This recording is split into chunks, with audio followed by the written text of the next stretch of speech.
mendalami apa itu artinya memiliki pikiran dan perasaan dalam Kristus, seperti yang tertulis dalam Filipi 2 ayat yang kelima. Berikutnya, mari kita mohon rahmat terlebih dahulu ya, supaya dengan mendalami perikop ini, mendalami ayat ini, kita hidup dengan pikiran dan perasaan yang selaras dengan Kristus, agar kita mampu meneladani Kristus dalam cara kita berpikir dan bersikap terhadap sesama, agar berani meninggalkan ego dan menempatkan kebutuhan orang lain di atas kebutuhan kita, dan agar sampai pada pengorbanan yang lebih besar demi kemuliaan Tuhan. Saya tadi mengikuti doa-doa dari awal, itu sudah sungguh menunjukkan betapa kita dalam kelompok keraiman ilahi ini diajak betul-betul untuk berbela rasa. Pertama-tama berbela rasa, merasakan kepedihan, merasakan kesakitan yang dialami Kristus, dan kemudian kita juga berdoa untuk orang-orang lain, supaya keselamatan itu tidak kita miliki sendiri, tetapi juga dibagikan. Berikutnya, mari kita baca perikop yang singkat ini.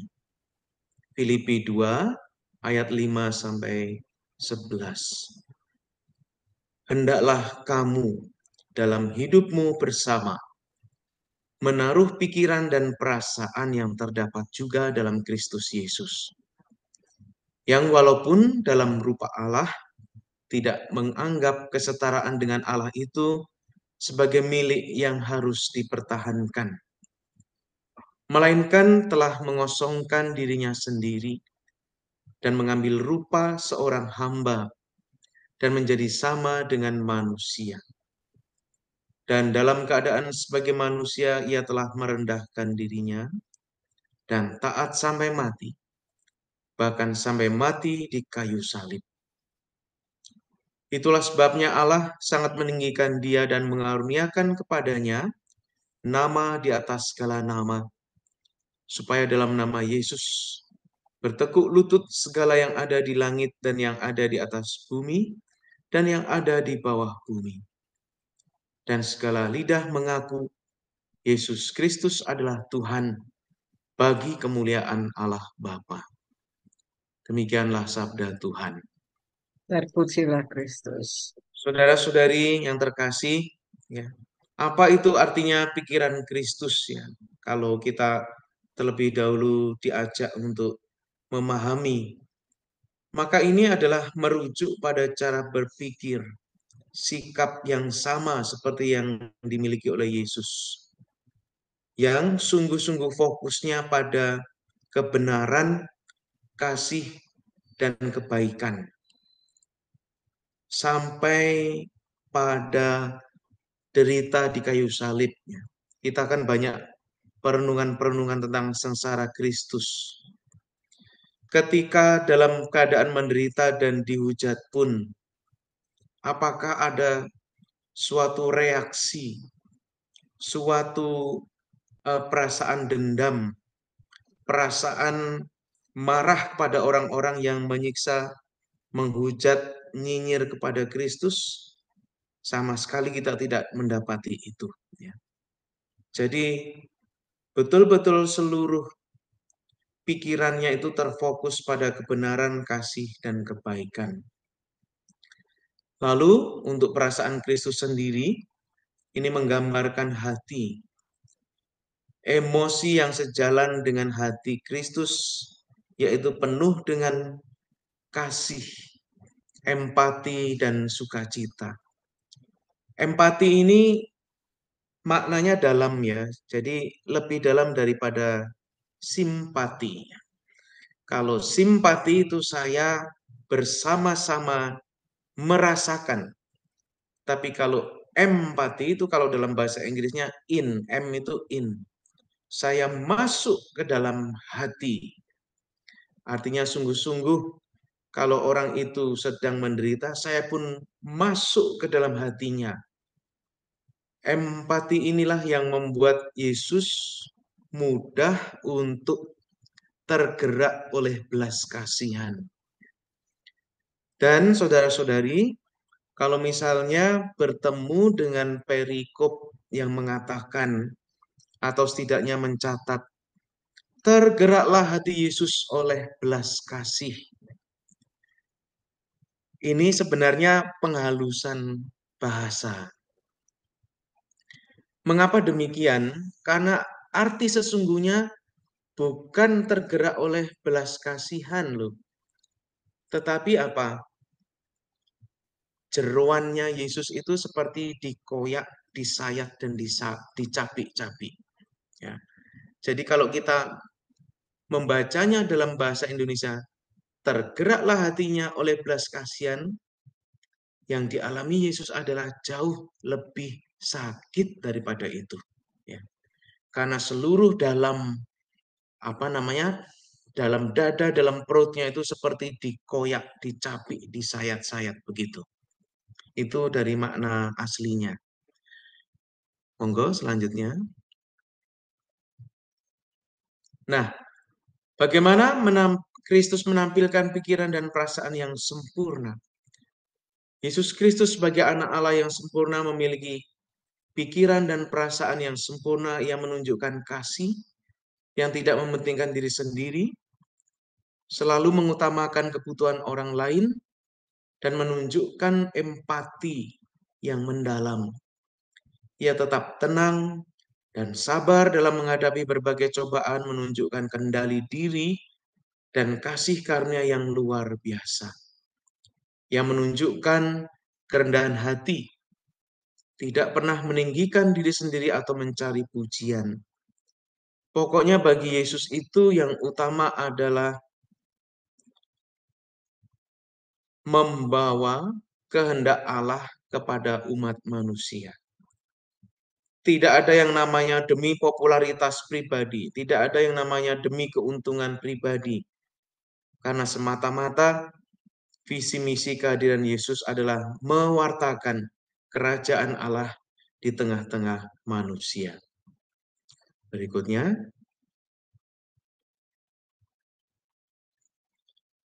mari kita melihat Kristus sebagai teladan kerendahan hati. Pertama-tama, dari pilihan menjadi manusia. Dia yang sebelumnya begitu mulia, meninggalkan kemuliaan di surga, dan memilih menjadi manusia demi menebus dosa kita semua. Jadi levelnya itu bukan level malaikat. Tapi kalau kita tahu Tritunggal Maha Kudus, ya kita memahaminya, pada awalnya beliau di sana, tetapi memilih rupa, bentuk, dan wujud manusia. Itu sudah menunjukkan sesuatu. Itu sudah menunjukkan hal yang sangat luar biasa. Lalu ketika menjadi manusia pun juga memilih cara hidup yang sederhana. Walaupun memiliki kuasa ilahi, memiliki power bahkan yang namanya kuasa-kuasa jahat, kegelapan, takluk, tunduk, Kristus tetap sederhana, apa adanya. Lalu yang ketiga, ini yang biasanya kita ikuti juga ya, di retret-retret gitu ya, atau di rekoleksi-rekoleksi, pembasuhan kaki. Ini sebenarnya berarti banyak hal. Sesuatu yang sungguh dilakukan oleh Tuhan sendiri, lalu juga menjadi suatu simbol. Suatu simbol supaya kita pun juga sebagai murid-murid Tuhan melakukan apa yang dilakukan oleh Kristus. Kerendahan hati dengan simbol pembasuhan kaki ini menunjukkan kasih yang tulus, kasih yang tanpa syarat telah diberikan kepada kita semua. Selanjutnya, nah mari kita lihat bagaimana Kristus memandang orang lain juga. Di situ ada gambar, kita bisa menebak ya, yang ada di atas pohon itu, yang sedang nangkring di situ adalah Zakeus. Kristus memandang Zakeus itu sebagai salah satu perwakilan dari kelompok orang yang disingkirkan dalam masyarakat. Itu adalah mereka yang sakit, termasuk perempuan, termasuk pemungut cukai. Semuanya adalah kelompok yang disingkirkan, dijauhi oleh masyarakat pada umumnya. Tetapi Kristus tidak memandang orang lain berdasarkan status sosial, kekayaan, atau penampilan fisik, tetapi melihat hati dan kebutuhan mereka.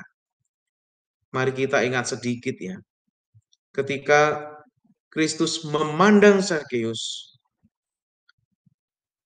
langsung beliau memberi perintah, turunlah Zakeus, aku akan mampir ke rumahmu. Jadi tidak mengungkit-ungkit Zakeus, aku tahu loh kamu gitu kan ya.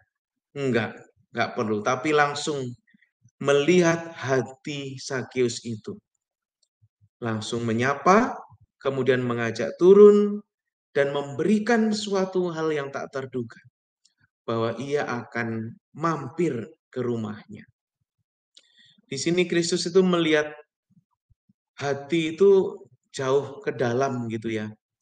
Memahami apa pergulatan, pergumulan, perasaan. Maka sebenarnya dalam hati, dalam doa kita itu tidak bisa berbohong loh. Kita tidak bisa berbohong pada Tuhan, tidak bisa berbohong juga di dalam hati kita sendiri. Kita tidak bisa berpura-pura baik di hadapan Tuhan dalam doa, nggak bisa. Karena mata Tuhan tajam melihat ke dalam hati kita. Kemudian juga dengan pandangannya yang tulus ke dalam hati kita itu, maka Kristus menerima orang berdosa dengan tangan terbuka, menunjukkan kasih dan harapan bagi mereka. Dan dari banyak perikop juga kita bisa melihat betapa yang namanya pengampunan itu sungguh-sungguh diperkenalkan, dibawa dan diberikan oleh Kristus semasa masa pelayanannya yang 3 tahun itu di tengah-tengah masyarakat Yahudi pada waktu itu. Kristus mengajarkan pengampunan dan mengampuni dosa manusia dengan rela. Ia menunjukkan sendiri bahwa ya seperti itulah kasih Allah, kasih Bapa.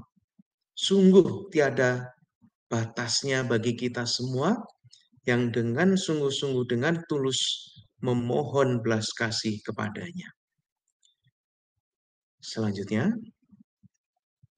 nah, saudara-saudari, mari kita belajar dari teladan orang-orang kudus ya, bahwa cerita dan tindakan orang-orang kudus dalam kitab suci itu menunjukkan bagaimana mereka pun memiliki pikiran dan perasaan dalam Kristus. Mereka berjuang dengan godaan, menghadapi kesulitan, menunjukkan iman dan kasih yang kuat. Dan dengan meneladani kehidupan orang-orang kudus ini, kita bisa belajar bagaimana menerapkan nilai-nilai Kristus dalam kehidupan kita. Orang-orang kudus itu semacam memberi, bagi saya itu semacam jembatan ya, bahwa hal yang dilakukan Kristus itu mungkin kita lakukan, walaupun dalam level yang tidak sama. Tetapi orang-orang kudus ini malah membesarkan hati kita bahwa sebagai pengikut Kristus kita punya semangat, kita punya suatu dorongan agar mampu untuk melakukan apa yang dilakukan Kristus pada waktu itu. Selanjutnya, nah, kita ingat di buku catatan harian nomor 742. Di sana Santa Faustina menulis, "Aku menghendaki perbuatan-perbuatan belas kasih yang muncul karena kasih kepadaku." Ini percakapannya Yesus dengan Santa Faustina ya. "Hendaklah kalian menunjukkan belas kasih kepada sesama di setiap waktu dan di setiap tempat. Janganlah berkecil hati atau berusaha mencari-cari alasan untuk tidak melakukannya." Jadi yang namanya belas kasih itu selain di dalam eh, pikiran, keprihatinan, dan doa, juga ditunjukkan melalui perbuatan-perbuatan, tindakan-tindakan nyata. Dan saya percaya pasti di kelompok keraiman ilahi dimanapun, selalu ada karya-karya nyata gitu ya, yang dilakukan untuk membantu saudara-saudari kita yang membutuhkan. Sewaktu saya di Tangerang, jadi saya pernah berkarya di Tangerang, saya mendampingi kelompok keraiman ilahi di sana. Itu ada kunjungan teratur ya ke panti asuhan. Panti asuhan dan juga rumah jompo. Lalu juga ada, kalau tidak salah ingat, ikut terlibat juga dalam acara apa ya, makan siang gratis atau bagaimana gitu ya. Jadi ada saja aksi, suatu tindakan nyata yang dilakukan untuk membantu saudara-saudari kita itu. Next. Ini masih di buku catatan harian Santa Faustina. Beliau sendiri mengatakan begini, "Sejak awal aku telah menyadari kelemahanku. Aku tahu betul siapa diriku. Karena untuk tujuan ini Yesus telah membuka mata jiwaku. Aku adalah jurang kesengsaraan dan karenanya aku memahami bahwa kebaikan apapun yang ada dalam jiwaku semata-mata terdiri dari kasih karunia-Nya yang kudus." Ini suatu refleksi yang sangat rendah hati ya, saudara-saudari. Jadi kalau orang sudah sampai pada pengalaman dan perasaan seperti ini, memang kemudian merasakan bahwa yang jadi andalan ya hanya Tuhan saja gitu ya. Lalu saya lanjutkan yang saya stabilo itu. Pengetahuan tentang kesengsaraanku atau kelemahanku sendiri memungkinkan aku pada saat yang sama untuk mengetahui kebesaran belas kasihan-Mu. Dalam kehidupan batinku sendiri, aku memandang dengan satu mata pada jurang kesengsaraan dan kehinaanku, dan dengan mata yang lain pada jurang belas kasihan-Mu, ya Tuhan. Nah, ini betul ya. Kadang-kadang kita itu kalau merasakan ketidaknyamanan, kerepotan, itu seringkali fokusnya pada apa? Aduh, kok cuma saya sendiri yang mengalami kayak gini, ya kan? Ya Tuhan, di mana keadilan-Mu? Nah, seringkali kan seperti itu ya. Tetapi lupa bahwa harus memandang satu sisi yang lain juga, seperti Santa Faustina menganjurkan.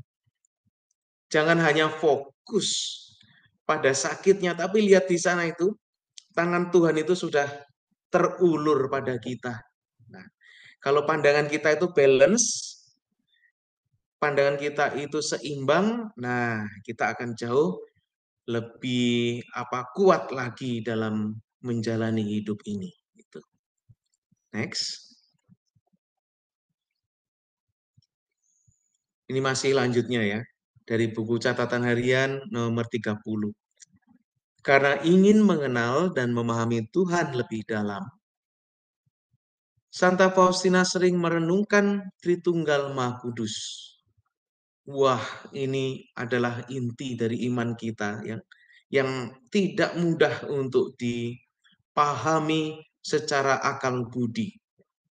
Ini melibatkan hidup kita semuanya, akal budi, iman, dan hidup kita. Pada suatu kesempatan ia menulis, saya benar-benar ingin mengenal dan memahami siapa Tuhan itu. Selama refleksi doa, ia tiba-tiba terperangkap dalam apa yang menurutnya tampak seperti dunia berikutnya. Saya melihat cahaya yang tidak dapat diakses, dan dalam cahaya itu tampak seperti 3 sumber cahaya yang tidak dapat saya pahami. Dan dari cahaya itu muncul kata-kata dalam bentuk kilat yang mengelilingi langit dan bumi. Jadi kalau menikmati kata dan kalimat Santa Faustina ini sangat puitis sekaligus dramatis ya. Cahaya yang tidak dapat diakses. Lalu muncul kata-kata dalam bentuk kilat dan mengelilingi langit dan bumi. Ini bahasa-bahasa yang sangat puitis. Ia berkata bahwa ia tidak memahami apapun dan hal itu membuatnya sedih. Namun kemudian ia melihat Yesus. Tiba-tiba dari lautan cahaya yang tidak dapat diakses ini muncul juru selamat yang terkasih, yang tak terlukiskan indahnya dengan luka-lukanya yang bersinar. Dan dari cahaya ini muncul suara yang berkata, siapakah Tuhan dalam hakikatnya? Tidak seorang pun akan memahaminya, baik pikiran para malaikat maupun manusia. Lalu Yesus berkata kepada Santa Faustina, kenali Tuhan dengan merenungkan sifat-sifatnya. Wah, bagi saya ini luar biasa ya. Suatu jawaban dari Tuhan sendiri, ketika kita sungguh seolah-olah ingin berusaha memahami Tuhan, ya kita nggak mampu. Karena apa? Keterbatasan kita, kemanusiaan kita. Tetapi ada suatu cara.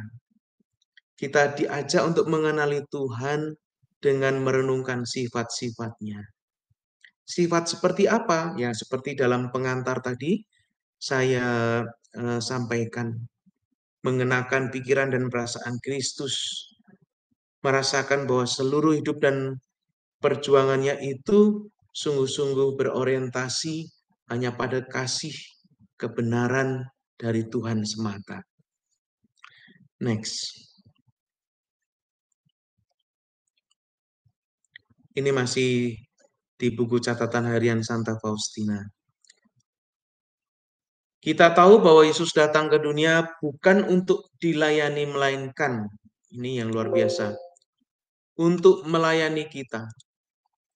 Karena ia mengasihi kita, ia menjadi manusia dan mencurahkan hidupnya di kayu salib untuk menebus kita. Ketika tombak itu menusuk sisinya yang kudus, darah dan air menyembur keluar, yang merupakan sumber belas kasihan bagi kita. Bahwa kita tidak dapat bertahan hidup sendiri, bahwa kita adalah orang berdosa, dan mengakui kebutuhan kita yang besar akan belas kasihan Tuhan. Mengakui fakta bahwa kita adalah makhluk yang menyedihkan. Saya tahu menyedihkan mungkin terdengar terlalu kuat atau terlalu kasar, namun sejujurnya kita semua hancur dalam beberapa hal dan semua membutuhkan belas kasih Tuhan.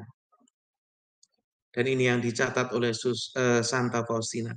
Semakin besar orang berdosa, semakin besar haknya atas belas kasihan Tuhan. Next.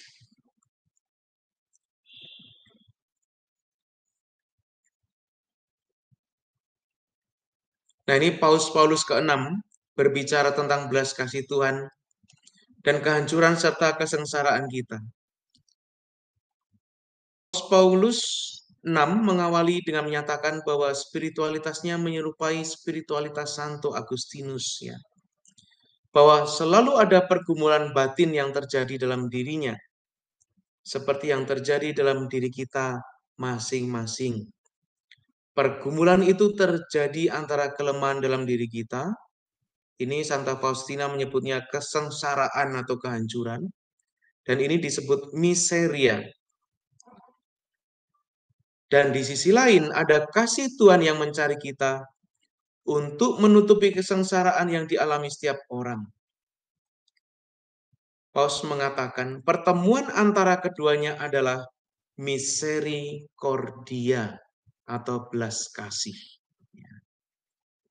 Miseria atau dalam bahasa Inggris itu miserable. Nah, kayak gitu ya. Tetapi tadi seperti dikatakan oleh Santa Faustina, jangan hanya satu mata saja fokus pada kelemahan. Harus ada mata yang lain untuk melihat belas kasih Tuhan. Nah, supaya ini tadi ketemu yang namanya misericordia atau belas kasih. Paulus ke-6 melanjutkan, jadi di satu sisi setiap orang kita membawa beban, kita semua memiliki miseria di dalam diri kita. Kita semua hancur. Tetapi Tuhan mengutus putranya untuk menutupi kehancuran itu, untuk menebusnya, dan menarik kita kembali kepada Bapa. Paulus lebih jauh menjelaskan bahwa belas kasih ada karena dosa. Dan dosa itu harus ditebus. Maka Paulus 6 menyimpulkan, ketika miseria dan misericordia bertemu satu sama lain, misericordia menjadi menonjol dalam kehidupan kita. Kita menjadi sadar akan kebaikan Tuhan kepada kita. Selanjutnya. Nah, saudara-saudari, saya ingin mengajak Anda untuk ini namanya bermeditasi sejenak ya. Jadi Anda sambil mendengarkan nanti kalimat-kalimat yang saya bacakan bisa mengikuti dengan mata terpejam. Lalu ini nanti bisa Anda minta dari Ibu Gebi materinya dan meditasi ini bisa diulang lagi secara pribadi ya.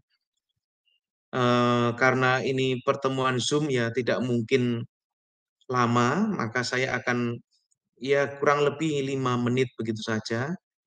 Dan mohon nanti mengulangi secara pribadi. Ada salah satu bahan meditasi dari buku Sumber Air Hidup. Ini yang ditulis oleh almarhum Romo Antoni de Melo. Ya. Maka saya mengajak Anda untuk menyiapkan posisi dengan nyaman, gitu, mulai menutup mata, dan saya akan membacakan secara perlahan. Dan sembari saya membaca secara perlahan, silahkan mengikuti dengan membayangkan bahwa Kristus sungguh-sungguh hadir bersama-sama dengan Anda, dan Anda sungguh-sungguh berada pada situasi yang sedang saya hantar kepada Anda semua. Next.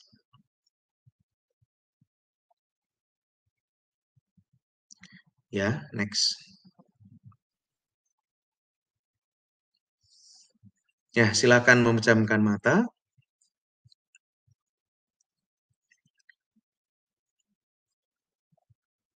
Dalam doa ini, aku mengingat kata-kata Paulus.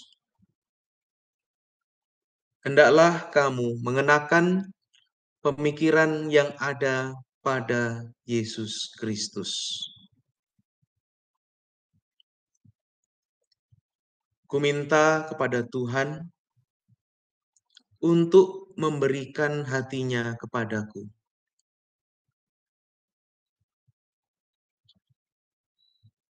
Lalu kulihat Dia mengambil hatiku yang dari batu,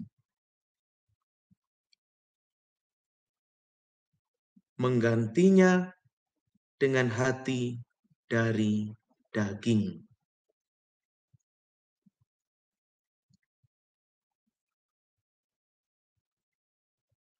Kuperhatikan betapa janggal rasanya kembali ke medan duniaku sendiri dengan hati orang lain.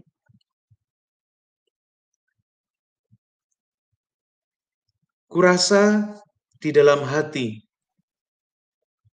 dorongan ingin berdoa. Aku bergegas ke tempat doaku yang sama. Dan kurasa hati baru ini berbuat tidak sama.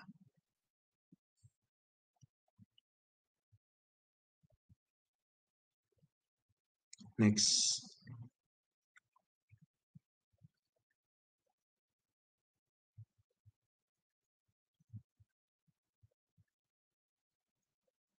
Selanjutnya.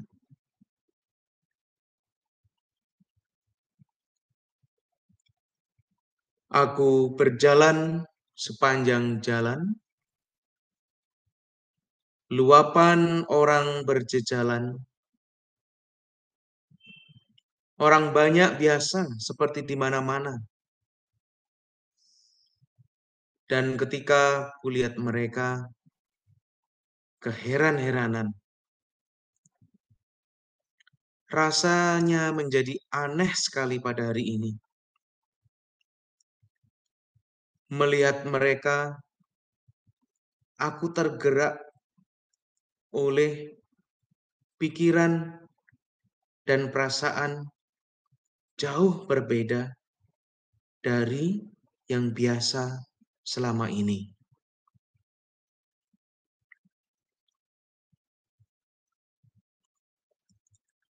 Aku berangkat menuju rumah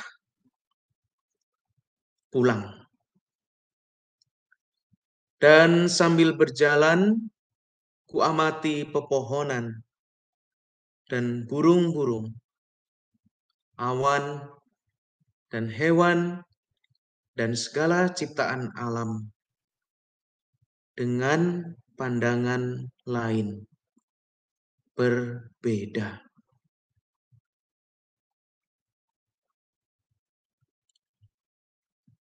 Kalau ada di rumah,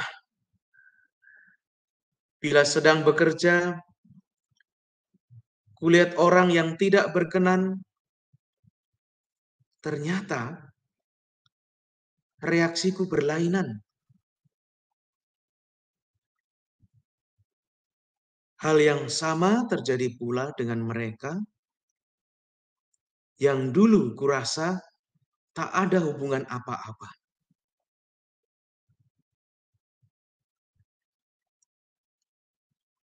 Lagi kusadari amat ganjil bahwa sikapku berubah juga terhadap mereka yang kusayangi. Next.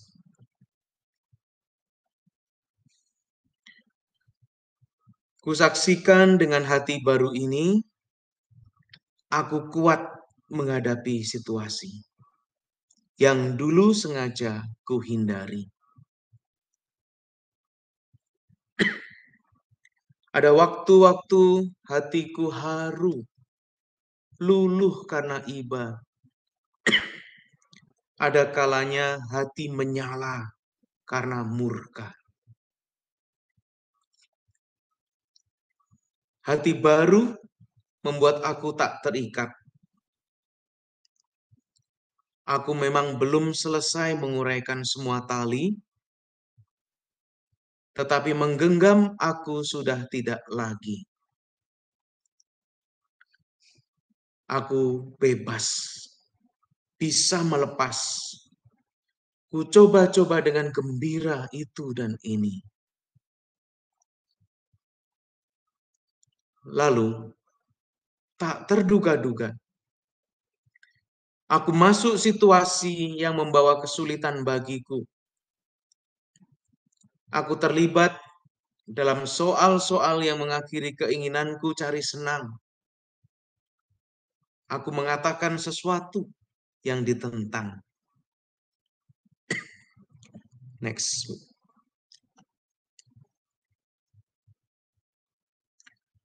Akhirnya aku kembali menghadap Tuhan, menyerahkan hatinya kembali.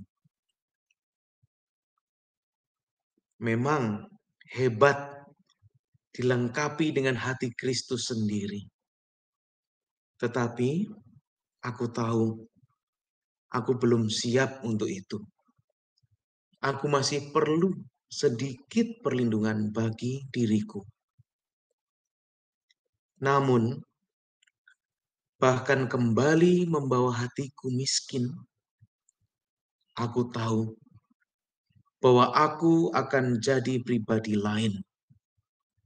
Karena sudah merasa, meskipun sesaat saja, apa artinya mengenakan hati dan budi yang ada pada Yesus Kristus, Tuhan kita.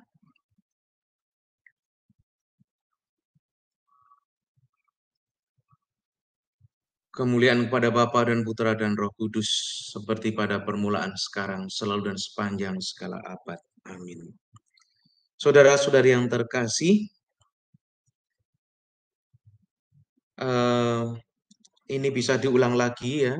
Nanti Anda bisa mengulang lagi dengan durasi yang lebih panjang lagi, dengan membaca-baca lagi untuk meresap-resapkan setiap kata dan kalimat dari meditasi singkat tadi. Kira-kira apa ya buah dari memiliki pikiran dan perasaan dalam Kristus? Memiliki pikiran dan perasaan dalam Kristus adalah perjalanan itu sendiri. Perjalanan mengikuti Kristus menuju kepenuhan makna hidup. Lalu, dengan pikiran dan perasaan Kristus kita mendapat rahmat, keresahan rohani untuk menanggapi tantangan hidup dengan iman, dengan harapan dan kasih. Orang kudus seperti Santa Faustina itu ya bisa menulis sekian tebal buku catatan harian itu karena apa? Punya rahmat keresahan rohani. Supaya yang namanya keselamatan itu tidak hanya bagi dirinya sendiri, tetapi ditularkan, dan puji Tuhan kita semua sekarang ini pun juga merasakan itu. Lalu dengan rahmat keresahan rohani itu kita berani melangkah keluar dari zona nyaman untuk membantu orang lain.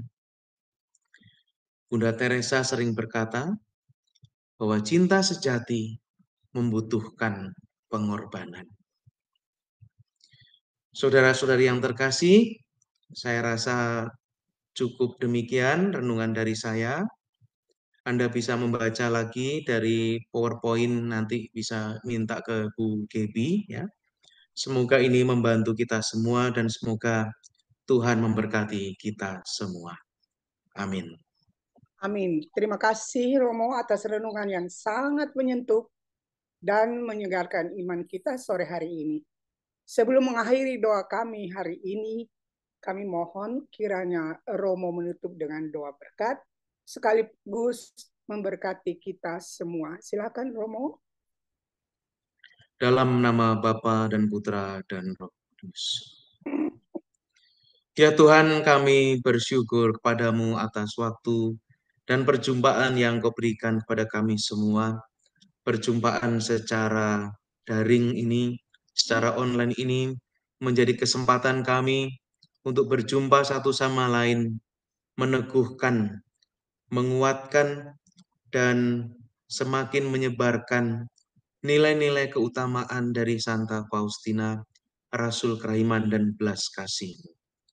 Ya Tuhan, Engkau telah menggunakan Santa Faustina untuk sungguh-sungguh merasakan bahwa penderitaanmu itu adalah demi kebaikan dan keselamatan kami semua.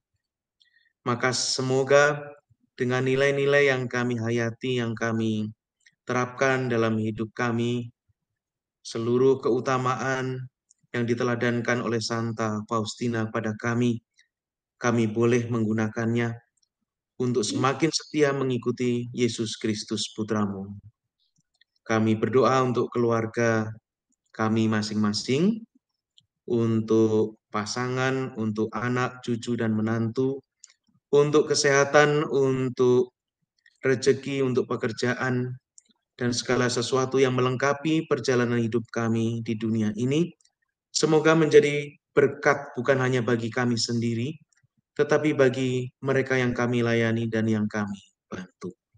Dan semoga kami semua digerakkan oleh roh yang sama untuk berani memiliki pikiran dan perasaan Kristus, menjadi peziarah kehidupan dunia ini, semakin membawa warta keselamatan bagi orang-orang di sekitar kami. Akhirnya ya Tuhan, kami mohon berkat-Mu untuk kami semua yang mengikuti Zoom ini. Tuhan bersamamu dan bersama Roh.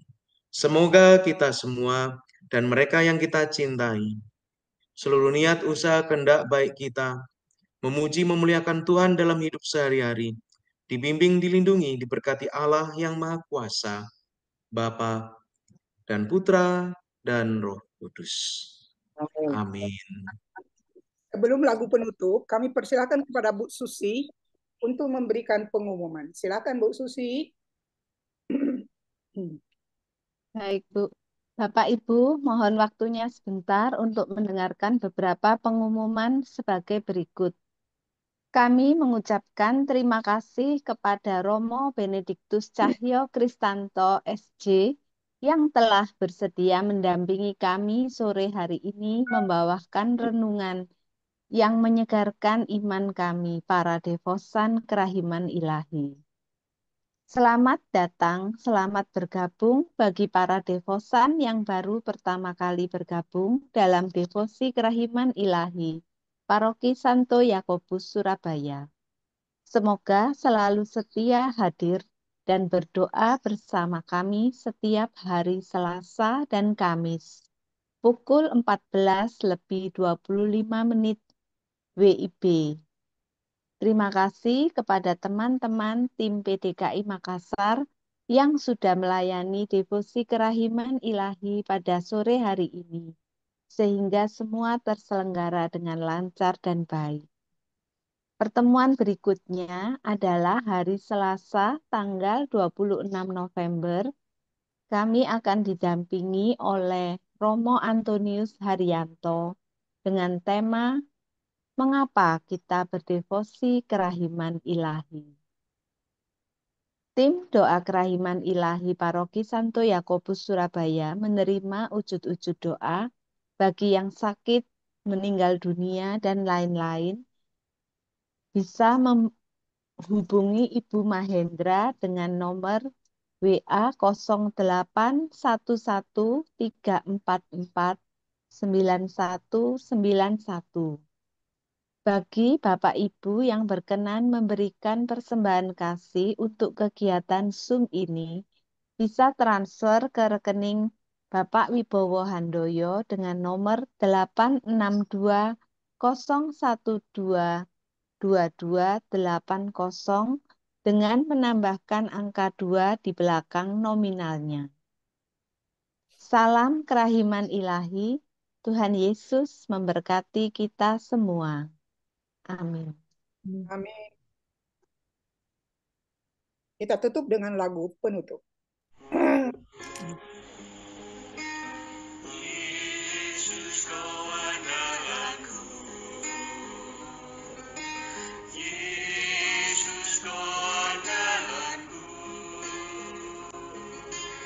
Yesus kau andalanku, Engkau andalanku sepanjang hidupku. Yesus kau andalanku.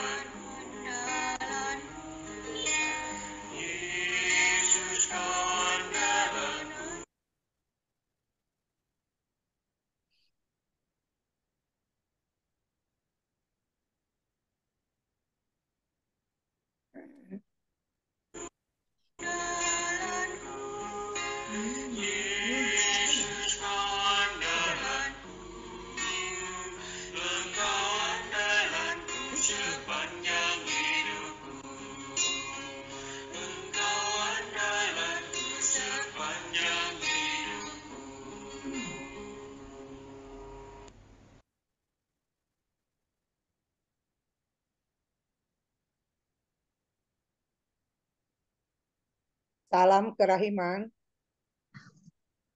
Salam kerahiman. Makasih Romo. Terima kasih Ya, Romo. terima Kasih. kasih. Sehat Romo selalu. pamit ya. Iya Romo. Dekat Oke, dalam. terima kasih berkah dalam nggih. Mari.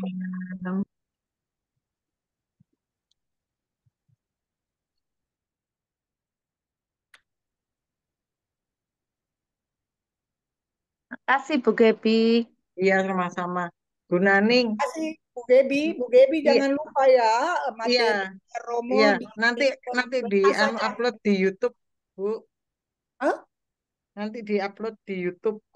Ya. Terima kasih Mbak Gebi. Iya Salam sama-sama. kerahiman. Iya. Kasih. Saya living ya. Dadah. Dadah.